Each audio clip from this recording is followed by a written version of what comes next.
اعوذ باللہ من الشیطان الرجیم بسم اللہ الرحمن الرحیم ان الصلاۃ کانت علی المؤمنین کتابا موقوتا، یقیناً نماز مومنوں پر مقررہ وقتوں پر فرض ہے۔ اس میں نماز کو مقرر وقت میں پڑھنے کی تاکید ہے، جس سے معلوم ہوتا ہے کہ بغیر شرعی عذر کے دو نمازوں کو جمع کرنا صحیح نہیں ہے، کیونکہ اس طرح کم از کم ایک نماز غیر وقت میں پڑھی جائے گی جو اس آیت کے خلاف ہے۔ یہ قرآن ہے جو سعودی عرب سے چھپا ہے۔ یہ اہل حدیث محمد جوناگڑی ان کا ترجمہ ہے، مولانا محمد جوناگڑی، اور اس کی تفسیر حواشی مولانا صلاح الدین یوسف، اور اس کو جو جمع کیا ہے یا نظر ثانی کا کام کیا ہے اور ڈاکٹر وسیع اللہ بن محمد عباس، ڈاکٹر اختر جمال لقمان، انہوں نے یہ ترتیب دیا ہے۔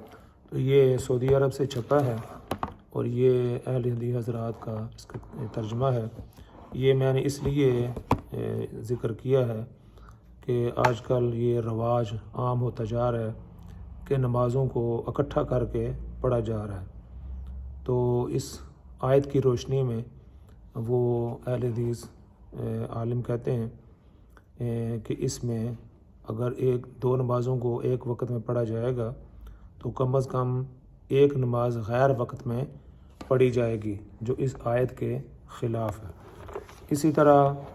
سورہ مریم میں جہاں یہ ذکر ہے فَخَلَفَ مِن بَعْدِهِمْ خَلْفٌ أَضَاعُوا الصَّلَاةَ، پھر ان کے بعد ایسے ناخلف پیدا ہوئے کہ انہوں نے نماز ضائع کر دی اور نفسانی خواہشوں کے پیچھے پڑ گئے، سو ان کا نقصان ان کے آگے آئے گا۔ اس کی تفسیر میں وہ لکھتے ہیں نماز کے ضائع کرنے سے مراد یا تو بالکل یا نماز ترک کرنا ہے جو کفر ہے، یا ان کے اوقات کو ضائع کرنا، یعنی وقت پر نماز نہ پڑھنا، جب جی چاہا نماز پڑھ لی، یا بلا عذر اکٹھی کر کے پڑھنا، یعنی دو نمازوں کو بلا عذر اکٹھی کر کے پڑھنا یہ نماز کو ضائع کرنے کے مترادف ہے۔ تو جو حضرات یہ کہتے ہیں کہ نبی پاک صلی اللہ علیہ وسلم نے مدینہ میں بغیر کسی وجہ کے دھوپ تھی، بارش نہیں تھی، کوئی ایسے حالات بھی نہیں تھے، تو انہوں نے اکٹھے کر کے پڑھی، تو یہ قرآن حکیم کی اس آیت کے خلاف ہے۔ قرآن میں کہا گیا ہے ان الصلاۃ کانت علی المؤمنین کتابا موقوتا، رسالت مآب صلی اللہ علیہ وسلم نے اگر کسی وقت ایسا کیا تھا تو اس کی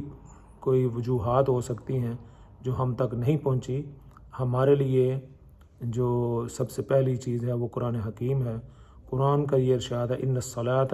کانت علی المؤمنین کتابا موقوتا، کہ نماز کے اوقات مقرر کیے گئے ہیں، ظہر کو ظہر میں، عصر کو عصر میں، مغرب کو مغرب کے ٹائم پر، عشاء کو عشاء کے وقت میں، اور فجر کو فجر کے۔ ایسا نہیں ہو سکتا کہ فجر کو ظہر کے وقت میں اور ظہر کو عصر کے وقت پڑھا جائے۔ تو اس چیز کا خیال رکھنا یہ انتہائی ضروری ہے کہ نمازیں جو ہیں ان کے اوقات مقرر ہیں۔